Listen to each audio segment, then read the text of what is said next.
Yes, good afternoon, good morning, good evening. Welcome to another Retro Spectrum. I'm still Ewan Spence, bringing you classic games, mostly on the ZX Spectrum. I say mostly.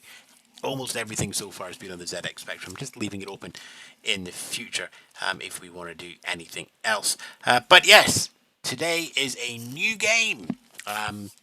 It's kind of new. We reviewed it back on the channel in October, but it's been updated and improved, and it's also went via the ZX81 as well. It is the delightful excitement that is Tut Tut, sort of reimagined Tomb Raider for the next generation. But let's just do a little bit of history on this one, because David Stephenson released this one as a type-in listing for on Paleotronic magazine last year. I'm reviewing it on the channel just now. It's probably worth just having a little look at it because this was a game where he decided to do everything in ZXBasic to show that you can still do a pretty good Spectrum game in BASIC. So, David Stephenson, 2019.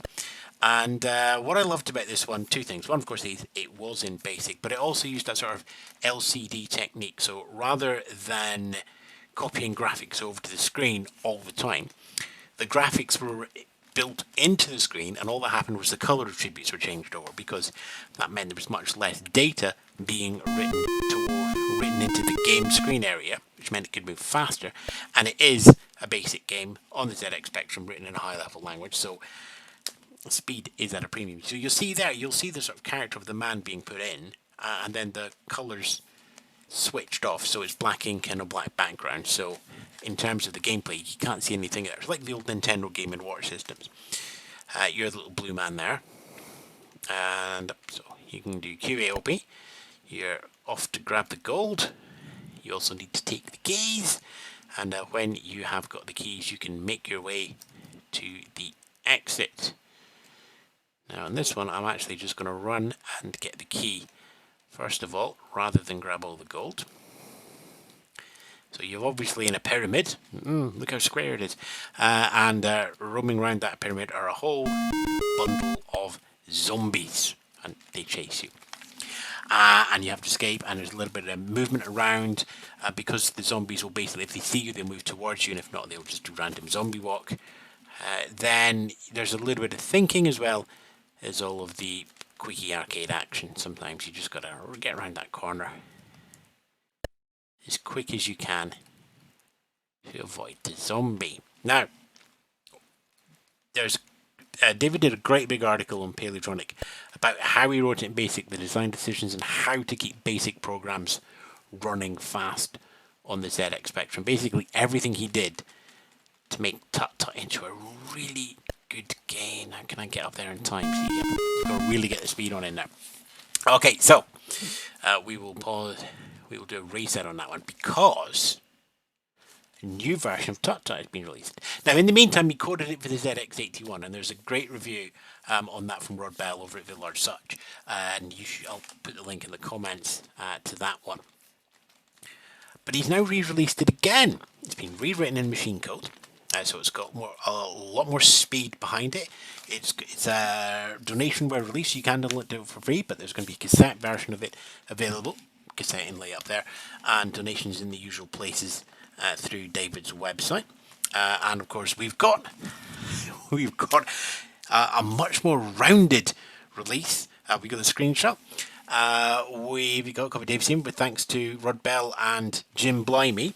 And as I'm recording this review, Jim has popped into the live chat. So I wish somebody else had programmed it. Now Jim's here all the time.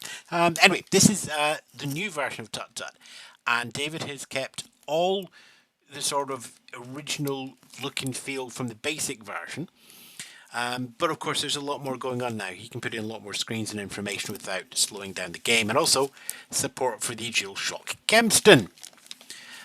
So let's head into Chamber 1 here. You see that the graphics are coming up straight away.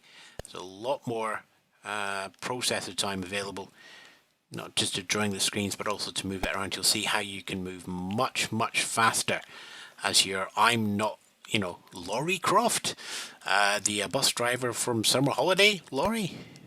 So you have here exactly the same gameplay. You are running around your square pyramid, you're capturing as much gold as you can, and you are doing your best to avoid the mummies because they will kill you.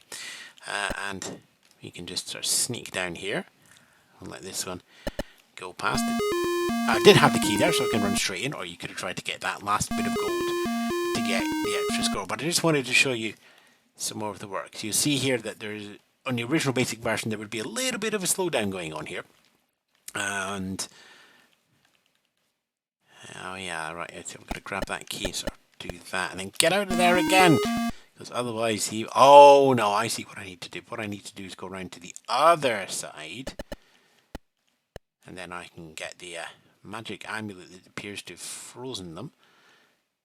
Ah, come and get me, come and get me, come and get me. That's just sticky on the joystick. You can get round there. Oh, I've done it by losing a life. But anyway, he's now safe and out of the way. Okay, so we've got a similar pattern to go through here. And I've just made sure, I'm just dead. I'm just dead. So obviously more time to develop. Evil level design. And I think there was, I can't remember the any key to restart the level. There we go. Alright, thank you very much. Oh, how cunning. Ah, and you see what happens now with the level design is you grab that key and you get yourself stuck in the controls, and that is not what I wanted to do. That's what I wanted to do. No, that's not what I wanted to do. So we'll restart the level again. Thank you very much. And through you go there. You know, there's something really great about having a cat jump up onto you now. See, if I do that, I can get through all of that there. Because the Egyptians loved their cats, if you remember. And they'd frozen there. And if you love your cat, set it free. If you really love your cat, realise that getting that bit of gold there is a bad idea. And it will kill you. Excuse me a second, Charlie, down you go. So that is Tut Tut. It is the same game that I loved in October, but it's had a bit of a polish. It's got a little bit of a machine code addition to it. It's even better value now. It's a much more accomplished game because it can do a lot more. And I also think that, David, wouldn't surprise me if you've been working on the level design as well and just getting a little bit more evil touches and passages and thinking more about the design as well as thinking about the changes in the code. But what I also love about it is that it's not radically different. It's still the same sort of block look. It's hard to breathe. Topical. Thanks, David. It's just better all round, but at the same time, it still looks like it's the game that could be done in BASIC.